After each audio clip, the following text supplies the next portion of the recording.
There was a lawyer once. His name was Francis Scott Key.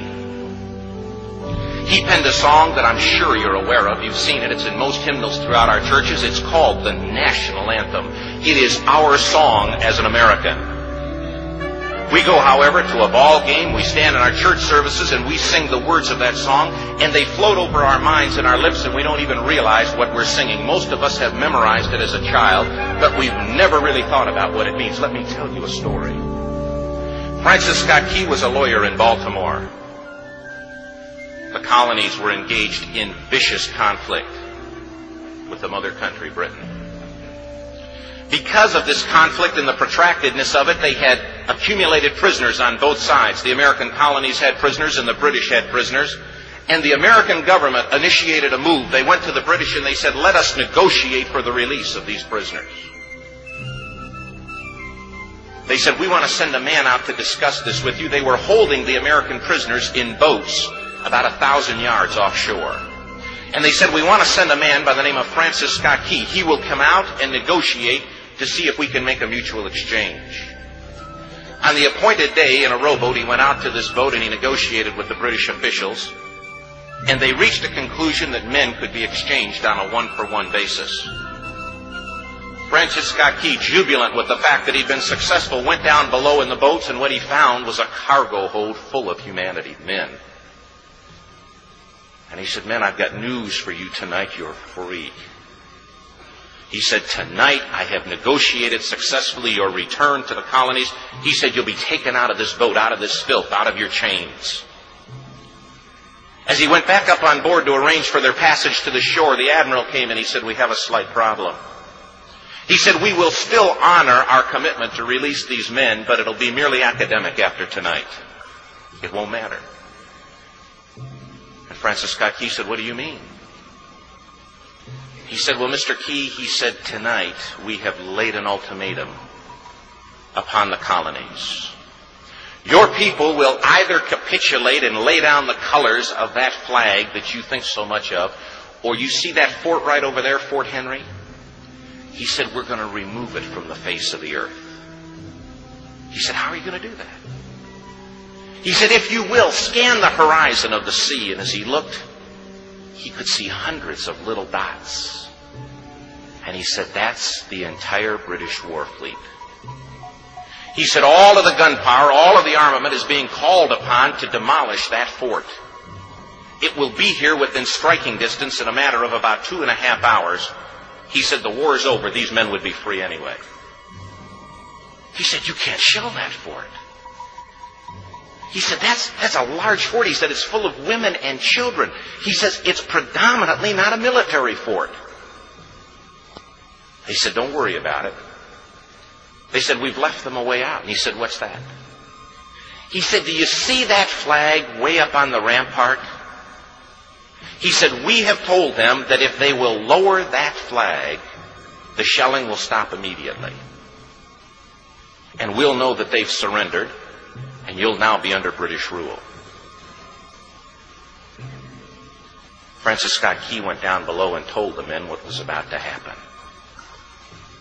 And they said, how many ships? He said, hundreds.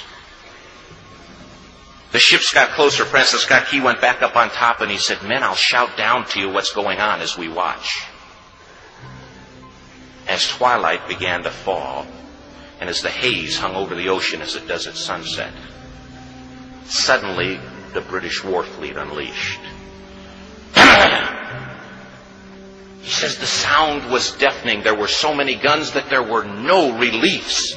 He said it was absolutely impossible to talk or hear. He said suddenly the sky, although dark, was suddenly lit. And he says from down below, all he could hear the men, the prisoners, saying was, tell us where the flag is.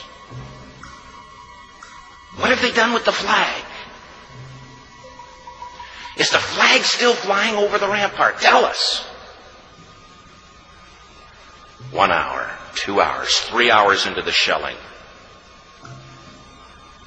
Every time the bomb would explode and it would be close to the flag, they could see the flag in the illuminated red glare of that bomb.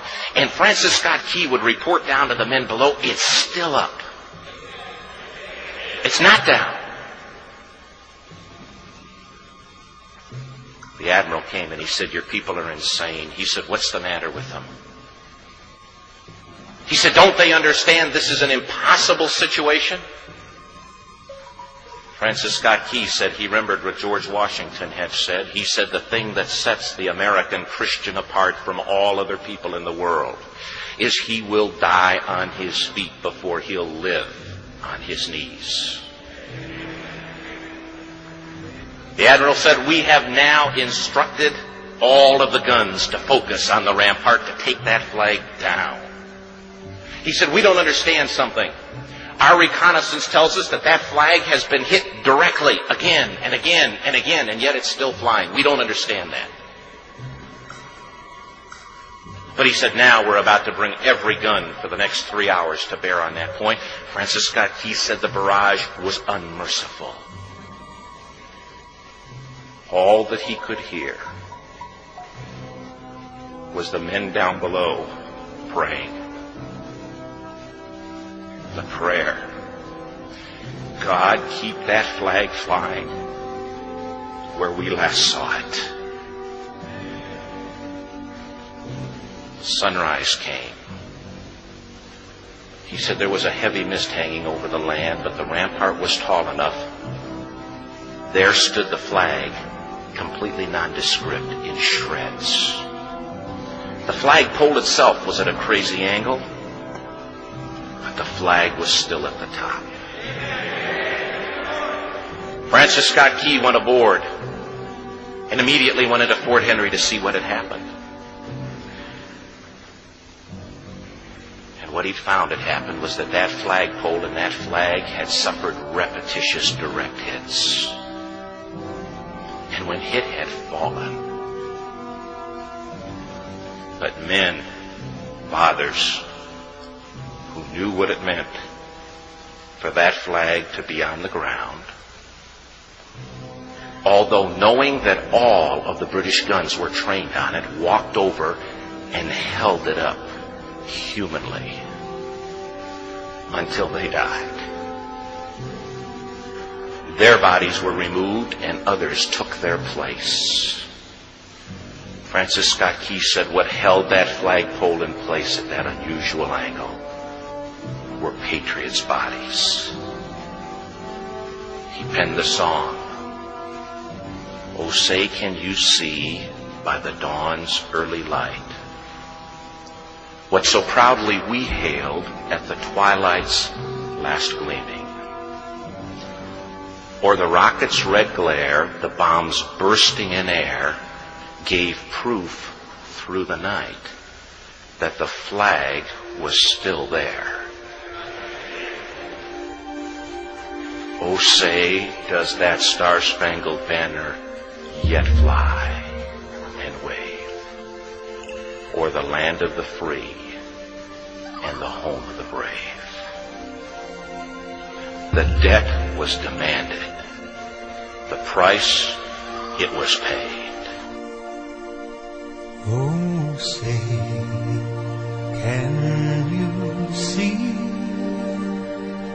by the dawn's early light what so proudly we hailed at the twilight's last gleaming, whose broad stripes and bright stars through the perilous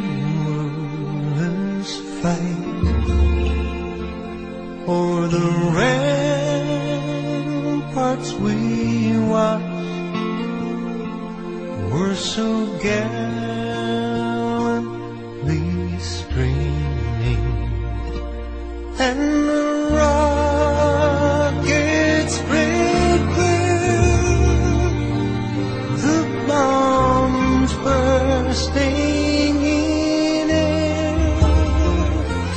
gave proof through the night that our flag was still there. Oh, say, does star-spangled banner yet wave o'er the land of the free and the home of the brave. Oh, say does that star-spangled